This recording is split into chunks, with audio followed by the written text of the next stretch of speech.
Hi, this is Scott, and today we're going to talk about site location in northern Arizona and maybe selecting a site, or if you already have a site, learning to understand that site a little bit better. So now that we're done with talking about a lot of the permaculture principles, at least for now, we can start to apply those principles to how they come into site design and how they come into site selection. And so today we will talk more specifically about northern Arizona, some of the things that we're going to have more specific to the area to think about. So first off, how is it that you go about figuring out what site to do your permaculture at? I think that because of the way that permaculture is, the best way to look at it is, what is it that you can afford right now? You don't necessarily, it's not good to wait and to just try and hold off for that perfect site, because really one of the strengths of permaculture is that you can make it work with any site. You can make it work with a site that is in the desert. You can make it work with a site that is in the alpine tundra that you have. You can really make it work with a lot of different sites and configurations as far as which way the aspect is going. So that would be if you're on a hill, which side of the hill is facing the sun, which direction is the hill facing. You can make it work in windy sites. You can make it work in degraded sites. As far as pollutants, you can make it work in a city. You can make it work on a small lot. You can make it work on a big lot. That's one of the nice things about permaculture, is that it applies to all of these areas, and you can always take some lessons from it. So really, when I'm talking about site selection, the number one thing that's going to matter is going to be your personal preference.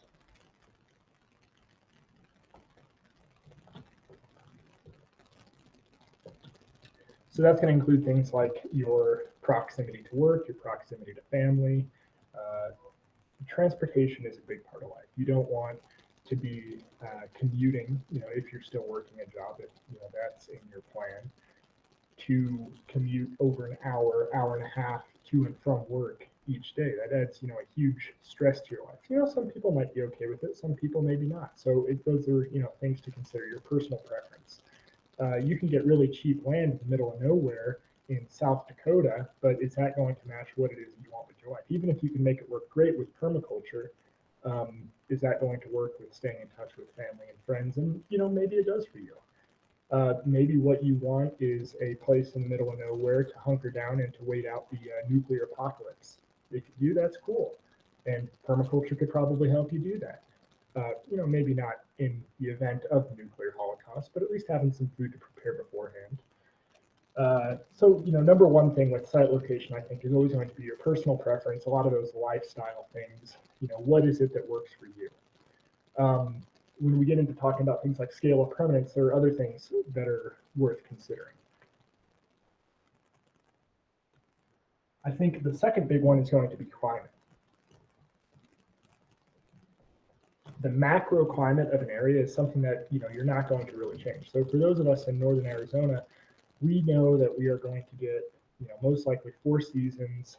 We're going to get a pretty mild summer. We're going to get a winter with snow. We know that USDA plant hardiness zones, we're going to be anywhere between a 5 to maybe an 8, but more likely a 7B is going to be the highest end of that temperature range.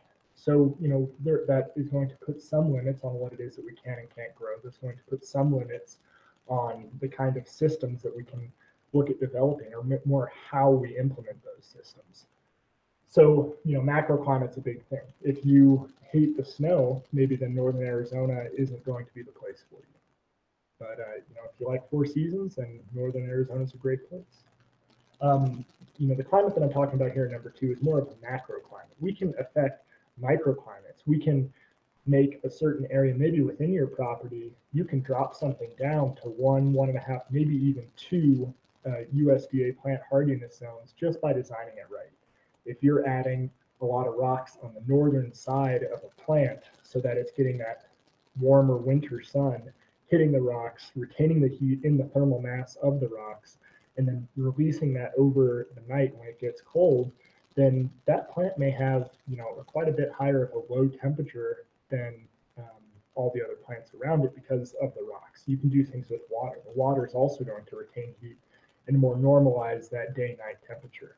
And that's really one of the things that we have to consider when we're talking about the big climate, the macro climate in our area, is that because Flagstaff and a lot of northern Arizona is inland and there's mountains in the area, you're going to get a big what they call diurnal shift. So that's the difference in temperature between the day and the nighttime. When you have that big shift, some plants are going to be very sensitive to that.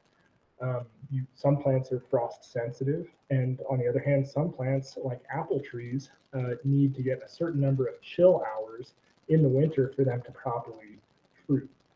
So we can get into some strategies for how to optimize that up here in Flagstaff, because one of the things that a lot of people do talk about in Flagstaff is they say, oh, my apples that will do really good one year and then the next year not. And they'll talk about how you have like a warm period in the early spring where the apples are like, oh, it's warm, I'm going to come out and I'm going to start blossoming. And then, we get one of those snows in May, or, sometimes even early June, we'll get a snow and we'll get a frost, and all of that growth, will just freeze off.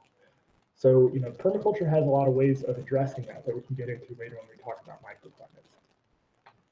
So, also when we talk about climate, we talk about things like hours of sunshine, we talk about access to water, the instances of precipitation that we get. Those are things that you can't really change in your property. So, I think that once you have, those top two, that's when you start looking into things like price. That's when you start looking into things like, can you actually get that property? The legal constraints on that property. We have a lot of different zoning types here in Coconino County for properties that are going to put restrictions on what kind of animals you can have, if you're looking to have animals, or what kind of even sometimes plants you can grow according to the homeowners association, or maybe even according to state laws.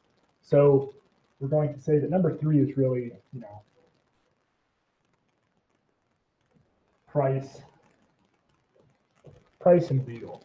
Look at, is it something that you can afford, and is it something that the laws that you can cope with? Those are, really going to be restrictions that, the price you can overcome with time. The legal restrictions maybe you can overcome with time, but, really it's kind of hard of fighting, as Paul Wheaton likes to call it, the Department of Making You Sad.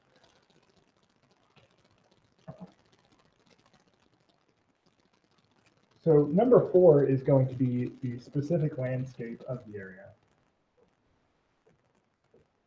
And the reason that I put this below, the price and the legal structure is because permaculture is so powerful with how we're able to, over time, transform things, that, really looking at a property and saying, oh, it already has, these mature pine trees, or, oh, this one is, only a flat field, is, I think, less of a consideration, because, as we're practicing permaculture, we're looking to remediate, we're looking to advance, the succession process from field to shrubs to forest to mature forest a little bit more quickly. And that's something that we can do as humans, is we can aid that process along and make it more productive. So, there may actually be an advantage in looking at degraded flat land that's really not that interesting, or, land that's really hilly, that doesn't really have a lot of trees, that's not that interesting, because you probably get a better price for it.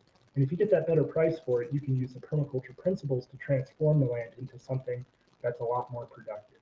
And, that really is a big investment. So if you're looking at staying on a piece of land for an extended period of time and making that into your sort of permaculture farmstead and making it productive for you over a long period of time, this is, I think, the order that you want to look at things.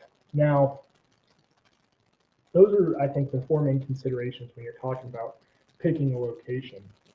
But we want to talk about, some specifics that are going to be applicable to northern Arizona up here as far as the climate goes.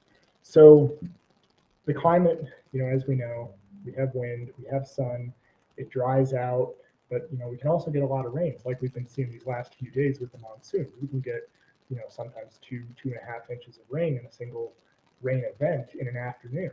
So some things that we want to consider when we're looking at the climate is the solar angle that we have. And I drew this circle up here to talk about the solar angle and to talk about how that works.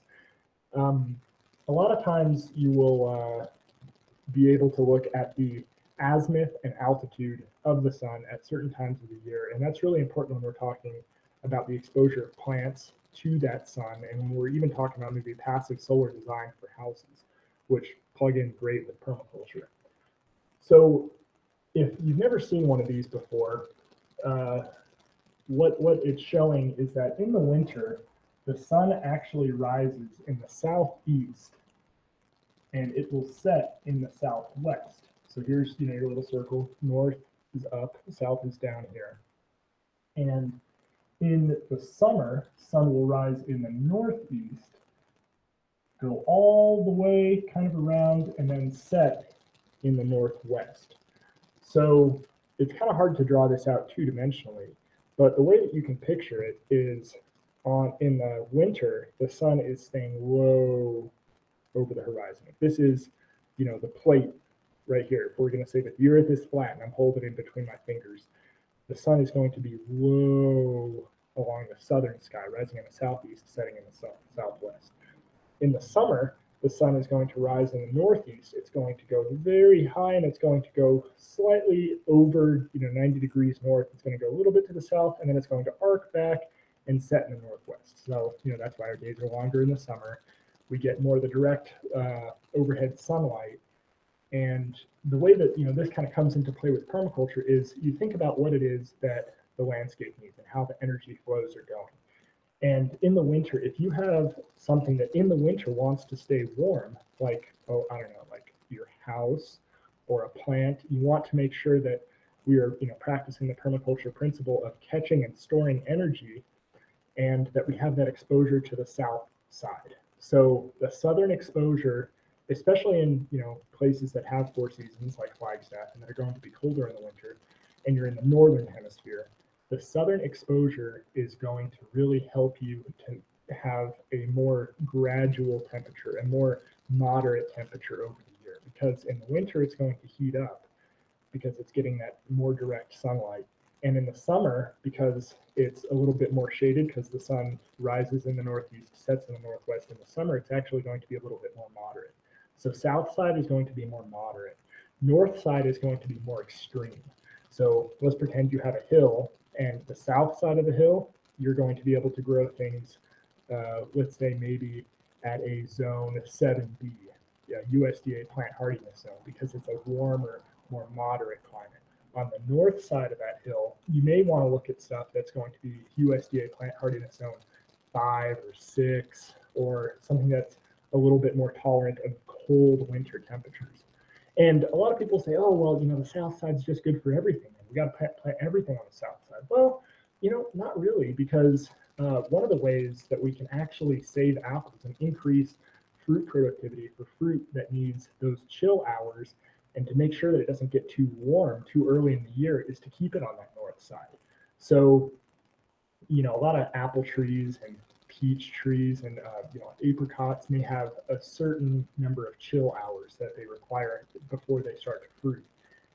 And in Flagstaff, we can run short of that if, or not really run short of the number of required hours, but cause them to start budding too early when we have that warm day in spring. If we can keep them cool long enough on the north side of a hill, then a lot of times they'll make it through the, the winter and maybe like a warm day in spring just fine. And then summer comes and they love that extra sun. They soak up all of that extra sun.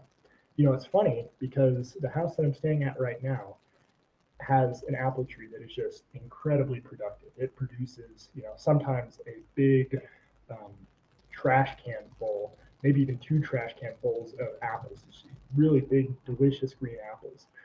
And a lot of other houses in the neighborhood, it's like, you get like a few apples every once in a while.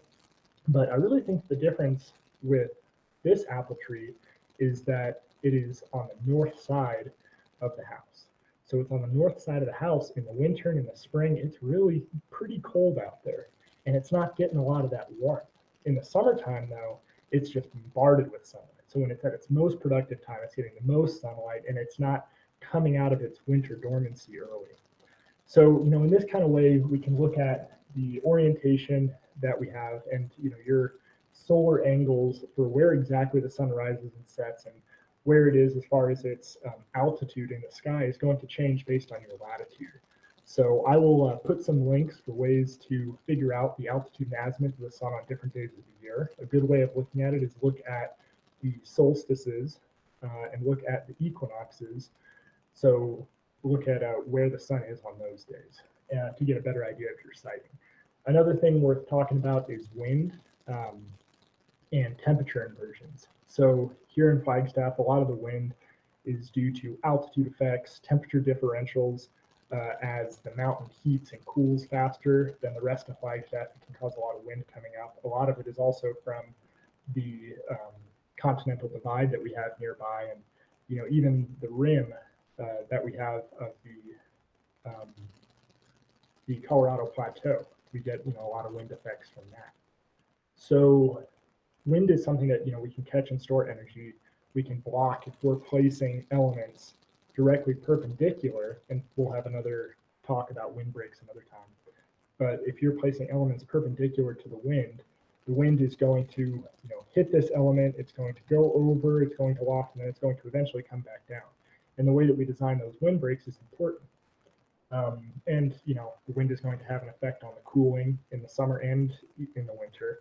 And kind of mitigating that wind is going to be an important part of our design, or harnessing the energy even from that wind, because like we talked about with the permaculture principles, catch and store energy. So that is all we're going to cover for today. If you have any questions or thoughts, let me know in the comments below, and I hope that you have a great day.